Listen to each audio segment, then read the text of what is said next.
Today I'm going to talk more about safety. I think there's an earlier video that goes into safety to some extent. I am provoked to discuss this after doing some training on becoming a somatic experiencing therapist, which is one of my projects right now. Really exciting, and maybe I'll talk about it in another video. One of the things that we discuss pretty readily on the trainings, or during the trainings rather, is the concept of safety. I'm going to break them down a little differently than what we've learned, and maybe less differently and more to help us think about safety in different categories. Another reason, though, why I want to talk about this is a student and I were talking, and one of the interesting points that she made, and if she's watching this, I hope I am representing this correctly, was about the idea that sometimes when people are going to a therapist, the therapist is pointing to this continual need to be in relationships where you trust everybody, where everybody's safe. And I don't know if that's how I would package what it means to be in relationship. Part of the reason why I wouldn't package safety in this way has to do with we're all humans. So we have the capacity to hurt one another or violate each other's boundaries at any given moment. And that just unfortunately happens in relationship with people. I think one of the beautiful things about relationships is that we can, after feeling like our safety's been violated by somebody, if it's not been done in an extreme way that's violent, because that's a different category of experience, but we can work through that with each other, and there can be some growing in the relationship and growing in the self. Or alternatively, maybe that relationship breaks apart and there is a new relationship now that can take form that grows as a result of our learning from the old relationship. That's the other kind of setting for thinking about this. When I think about safety, then I think about it in two different categories. There are more than this, but for this video, let's put it in this format. Internal safety and external safety. Internal safety, I think I talked about this much more in another video, has to do closely with the concept of staying internally regulated, or your ability to self-soothe. If I have a test coming up and I'm feeling a lot of anxiety about a test, breathing exercises would calm my anxiety, reduce the stress level in my body. That would be an experience that gives you an example of creating safety in the self. So that's the self-soothing. People that need a weighted blanket to sleep, that's another way to create some safety. That's internal safety, right? A weighted blanket also helps anxiety.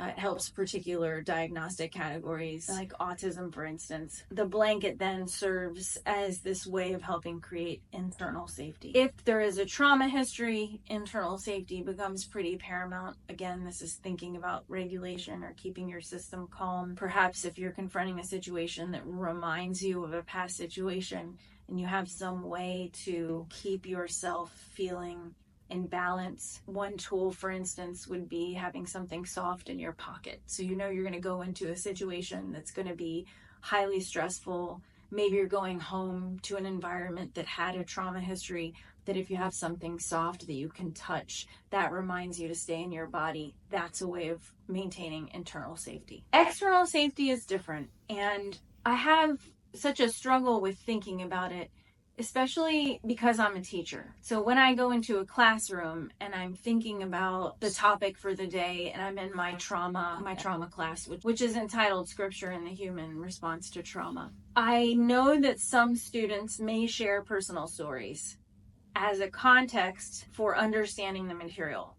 I have no problem with that. But what I let everyone know ahead of time is that the environment they're in is actually not safe. On the level of, we cannot control other people's behavior in any given situation.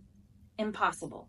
What someone may say, how they may use information, how they may react, we have no control of that. Unless the situation is not completely safe. If you want to share a personal story, there has to be a weighing out of the risks and the benefits of doing that in a public forum, i.e. my classroom. If I give people the impression that the class is safe, I completely change the environment of the classroom and I create a more therapeutic instead of a pedagogical environment. And that's not my job. Also, though, I think that the word is mobilized in too many situations where it's not safe. For instance, a lot of corporate environments will talk about how we have a safe environment or a safe working environment that's applied to kind of an emotional energy. And I don't think it's possible. There's been a woman who's done quite a bit of work on the concept of space, Elise Ayancora. The article that I'm specifically thinking about was actually featured on Medium. She's done work way beyond thinking about space. She's quite interesting, actually. This particular piece, though, was looking at the fallacies that surround safe space and what people call brave space, especially in relationship to the experience of African American or Black women, and the idea of what she terms accountable space. And I love the term accountable space. So the first thing she does in the piece is kind of break apart the fallacy of safe space and understanding that we can't control people's behaviors, so that any given environment may or may not actually be safe, and probably isn't on some level. That puts responsibility on us to be accountable.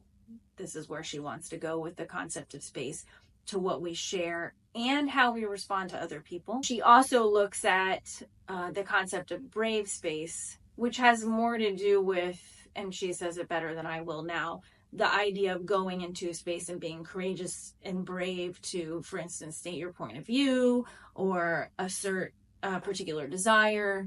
And that puts a lot of pressure on the person who's doing the talking, asking them to step forward with this courage or bravery that's a little bit of a fallacy too. I think these concepts of space, safe and brave, have to necessarily be meted out with the reality that they're taking place, not in absence of power structures. What do I mean by that?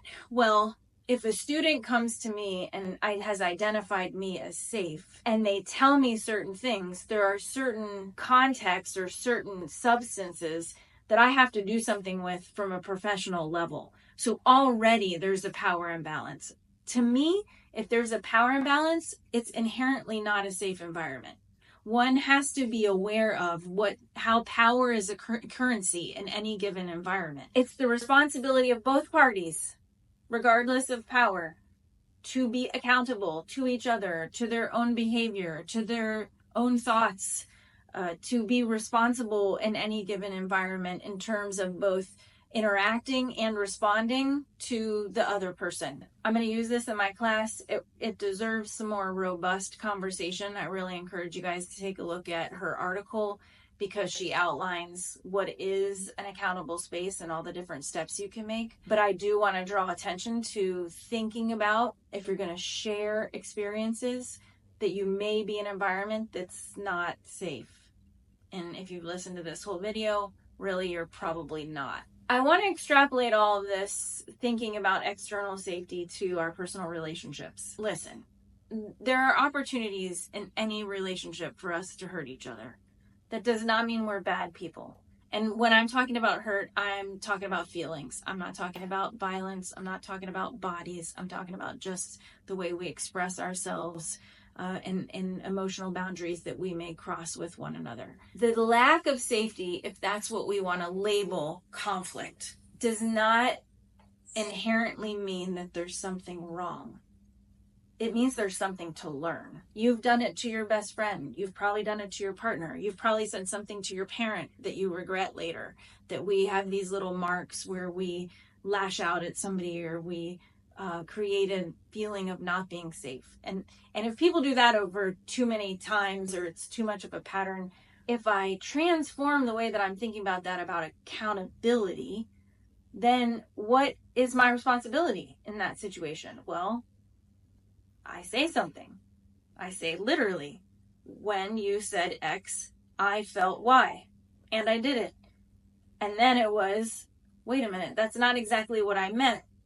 Ah, okay. So now there's a moment of working through the meaning that emerged out of a situation that could be framed as unsafe, but which, when reframed in terms of accountability, creates a change for the better. That means if we think about this now on a grander scale and go back to the classroom or the power relationship at work, if we have an expectation that everything's going to be soft and cuddly, and safety exists, and we can bear our deepest secrets in public environments and then feel somehow violated when those don't get managed correctly. To extrapolate that to back to thinking about grander situations, so within a classroom, within a work environment, when there's a feeling of not being safe and an expectation that something could be safe, the label itself is problematic, which hopefully I'm conveying that to you guys, because I want to disrupt the idea of us taking safety as a high value in external circumstances. And I want us to look at, how do we be accountable? How do we walk into an environment that we may label unsafe and think about how to be accountable?